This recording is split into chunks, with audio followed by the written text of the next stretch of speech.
Welcome back, everyone. This is Chapter 13, Open Economy Macroeconomics, Basic Concepts.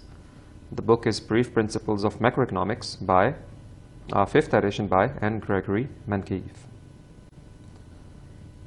In the first part, we will discuss some definitions. These definitions include closed economy. We will define what a closed economy is, an open economy, world product markets, world financial markets, what are imports, what are exports, what are net exports, what is trade deficit, what is trade surplus, and finally, balanced trade. So in this first part, we will discuss these 10 definitions. All right, first thing first. A closed economy is one that does not interact with other economies in the world. There are no imports, no exports, and no capital flows in the economy. So it's a closed economy. You can also see this in the picture below. Here, there are no imports in this economy. There is no aid. There are no exports. They are self-reliant. They don't rely on other countries for products or services. Can defend itself. They are isolationists. Isolationists mean that they prefer isolation. And finally, autarky. That's mostly what happens. This is a closed economy, and these economies, they don't interact with other countries. There are no exports, no imports, and no capital flows. And the main question is there any closed economy in the world today? There is not. I mean, if you consider North Korea, maybe, but they are also trading with other countries.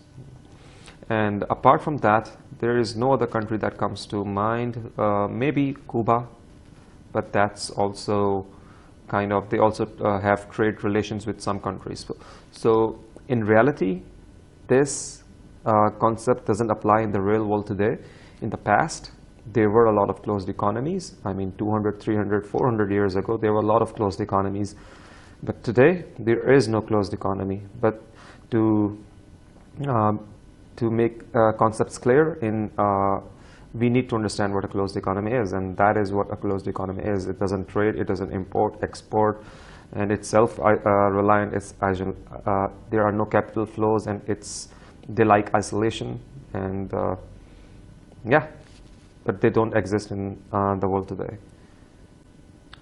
Moving on. An open economy, on the contrary, is one that interacts freely with other economies around the world.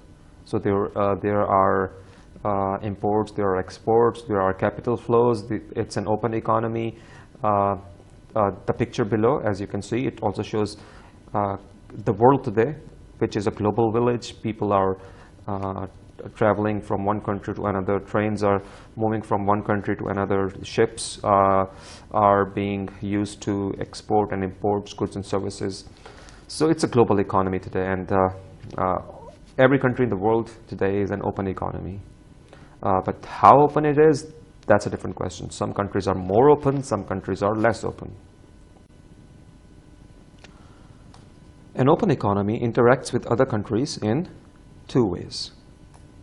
First, it buys and sells goods and services in world product markets, that is, from other markets. Here, we are talking about import and export of goods and services. So an open economy, it purchases goods and services from other countries, means that that country, for example, one country might purchase some goods and services from China, some goods and services from United States. For example, the Apple phone, that's a good. The iPhone, I mean. The Apple company iPhone. So if China or some other country they want an iPhone, they will purchase it from United States. So that's an import. So That is one way how countries interact. They buy and sell goods and services in world product markets. That is, they buy goods and services from other countries. The second way is it buys and sells capital assets in world financial markets. These financial markets, some of the examples of financial markets include the stock market, the bond market, and the real estate market. As you guys know that today the world is a global village, so you have internet, you can purchase stocks or bonds or real estate. These kind of things you can purchase in other countries as well. So that's also part of an open economy. In today's world, an open economy is the one that buys and sells goods and services, and secondly, buys and sells capital assets in world financial markets. So this is a basic way to understand how an open economy interacts, and it simply means that today the world is built in a way that it facilitates these things very easily. If you want to import something, you can order it online from, for example, Amazon or AliExpress. These websites, they also ship to other countries as well. And similarly, financial markets, you can also access financial markets. You can purchase capital assets from there as well. Moving on, the flow of goods, exports, imports, net exports. These are the definitions we will discuss now. Exports are domestically produced goods and services that are sold abroad. So for example, if United States is selling iPhones to Dubai or UAE, then that's an export for United States. Imports are foreign produced goods and services that are sold domestically. For example, UAE is importing iPhones from United States. That's an import for UAE, and an export for United States. So exports, they are the goods that are produced in one country and then they are sold outside of that country. On the contrary, imports are the goods and services that are produced in another country, and they are sold, they are purchased by the importing country and sold locally or domestically. They are not produced in the domestic market, but in the foreign market. So these are exports and imports. Net exports are exports minus imports. That's the formula. Net exports is equal to exports minus imports. So you can say that net exports is equal to exports minus imports. That's the formula. If a country is exporting $1 billion of goods and services and it is importing $2 billion of goods and services, that's a negative net exports of $1 billion. But if a country is exporting, let's say exporting is equal to 1 billion and importing is equal to $0.5 billion, then net exports is equal to $0.5 billion positive. All right, so that's the general idea of net exports. Here we have example 1.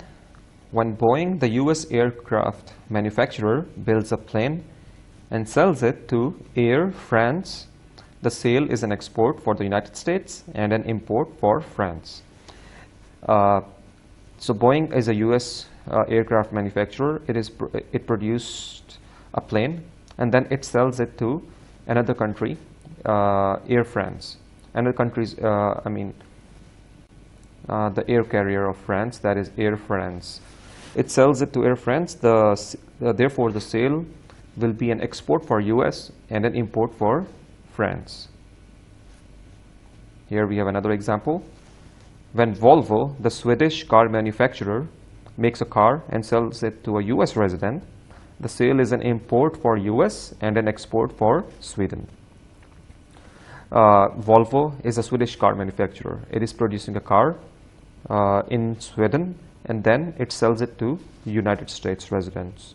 The sale would be an import for US and an export for Sweden. So these are some of the examples which I'm expecting will help you understand what are exports, imports, and generally the net exports as well.